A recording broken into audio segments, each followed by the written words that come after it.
Wow, I didn't think we'd be getting this kind of news at all, especially this far out in the game from season 4. But all right, let's get into it. So Pedro Pascal is no longer going to be returning to The Mandalorian season 4. The article called InsideTheMagic.net, and look, check this out. Many articles are actually commenting on this right now. It's just hitting news lines, I guess. Star Wars has had quite a rocky set of years when it comes to live action. Disney's sequel trilogy didn't land how people thought it would, with most fans being disappointed with where the trilogy went. After the sequel trilogy, Lucasfilm has been trying to win back fans, but the studio hasn't released another Star Wars movie since Star Wars Episode 9: The Rise of Skywalker. Instead, Disney focused all their efforts on bringing Star Wars to Disney+, and with the franchise, has had a lot of success with The Mandalorian, Andor, and Ahsoka.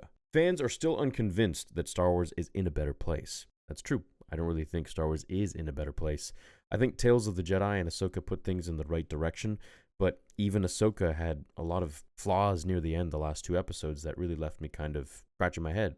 One thing that hasn't helped is that the Star Wars series might be more consistent than the sequel trilogy, but some of the decisions have left the series to be fun and exciting, but not have the best writing.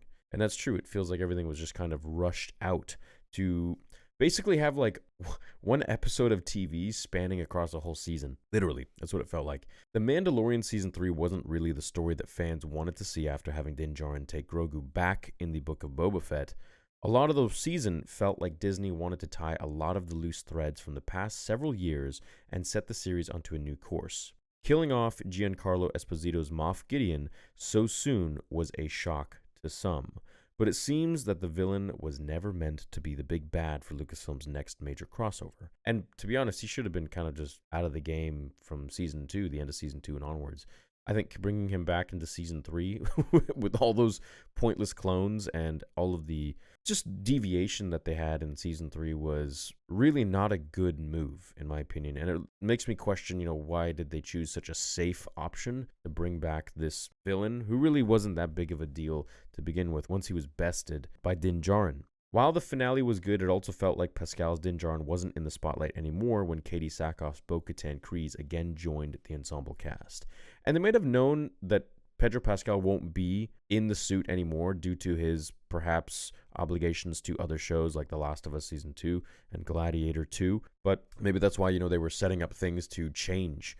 But we'll see. So fans realized after the director stated that the title opens up the possibility for others to take over the role of the Mandalorian, that Din Djarin's time in the spotlight could be sparse in the future, and it seems that everyone's worries might suddenly come true. Star Wars continues creating more projects connected to The Mandalorian, with John Watts' mysterious skeleton crew releasing later next year, which will supposedly connect to the Mandoverse movie. Now that the SAG-AFTRA strikes are over, Disney can start work on filming, but there's a reason why Pedro Pascal might not be involved. Due to scheduling conflicts, Pedro Pascal will be too busy to return for The Mandalorian Season 4 and won't step foot on set for filming after all. Okay, get to the point. Why? According to Bespin Bulletin, so these guys. These guys have actually been right about pretty much every single leak that they've thrown at us on Twitter. Pascal would likely record his lines later on for Din Djarin, but will be too busy filming The Last of Us Season 2 and Ridley Scott's Gladiator sequel to be available for The Mandalorian. So he actually did this for Season 3 as well, and a lot of people don't know that. It's also worth mentioning that leading man Pedro Pascal likely won't take part in filming, just like Season 3, due to his commitments to Ridley Scott's Gladiator 2, which is due to begin filming over the next few weeks, and Pascal's commitment to the second season of The Last of Us, which is, what's actually really funny?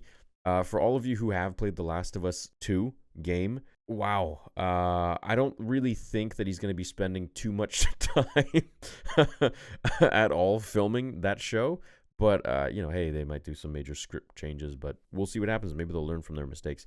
The Last of Us 2, which is slated to begin filming in the spring of 2024. Oh, geez, in just like 6 months, not even. So while fans won't be happy about this, to be honest, I don't care. I don't think that he really brought anything all that special to The Mandalorian. He was in a helmet the entire time. And whether these rumors or leaks are true or not, this entire time that he's been causing drama and all this because he wants his helmet off, I can't say they're valid or not valid, but I just think at this point, it's best to have If he's so busy doing other stuff and you don't want to be part of arguably one of the largest shows for Star Wars, then I think it's time to move on. It's time to do your own thing, focus on what you need to focus on, and we'll get the same old guys who have been doing the stunts for The Mandalorian this whole time to step in and continue doing what they've been doing. So I think it's the son or the grandson. I think it's the son of John Wayne, and that's why he has this perfect walk, this Western cowboy walk that he has. Disney wants to keep Din Djarin from taking off his helmet anymore, and it's cheaper to have Pedro Pascal voice lines for them. Sadly, it cuts costs on a quite expensive series, which shouldn't be an excuse. Some might say it gives more room for Katie Sackhoff's Bo-Katan to take over, which might very well happen. I don't want that to happen. Look, man, give her own show or something, but enough having these shows that constantly have cameos from other characters. Like Boba came into season 2, stole the show, and I loved it. But he only did it for a little bit, and that was fine. That was perfect. But then we had Boba Fett show, which was like Beta Fett show, and then Mando came in, swooped it up, and took all of the spotlight. And then you have Mando season 3, and we're waiting to see Mando all this time. And then you have Bo-Katan stealing the spotlight and focusing on her a lot, which is fine. I like Bo-Katan. But dude, no, I don't want any more of this kind of stuff where they throw cameos in there and focus on them entirely. Maybe for like an episode or whatever, fine, whatever.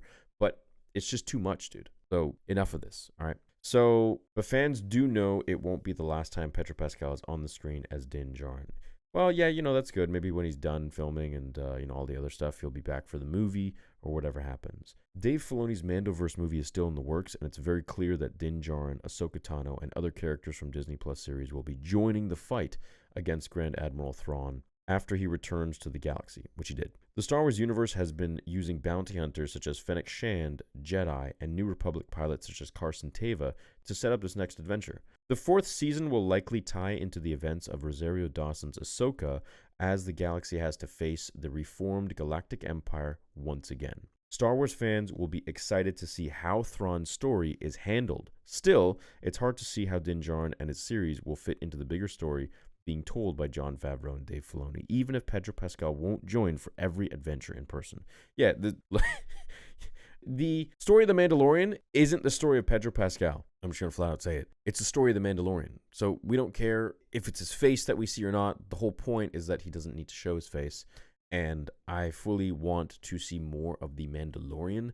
So I don't necessarily really care who's under the helmet as long as they continue the story that was written. That's all. And a good story. Not Mando Season 3, which was just disjointed all over the place and focusing on other characters and just really a mishmash, in my opinion. So I would really love to see Mando Season 4, but perhaps back on the same road and storytelling prestige that it had in Season 1 and Season 2. But beyond that, I think Season 3 was a major miss. So, we're a 2-for-1 right now. And I really hope that Season 4 will pick right back up where it's supposed to be. They made a lot of mistakes, having Grogu return to Mando right away. Supposed to be 2 years, but to us, we really didn't see that. We saw no difference, really.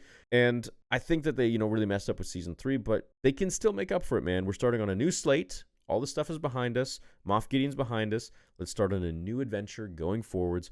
What are they going to give us? I'm excited to see it. I hope it's going to be great. And I hope they're going to return to basics and some, real George Lucas style of storytelling, which would be nice. That being said, yeah, don't care if it's Pedro Pascal or anybody else under the suit. Let's just continue the story as it was written and intended to be written and will be intended to be written. Hope you guys have a great day. Let me know what you think about it, and I'll catch you guys in the next one. Until then, remember, the Force will be with you always.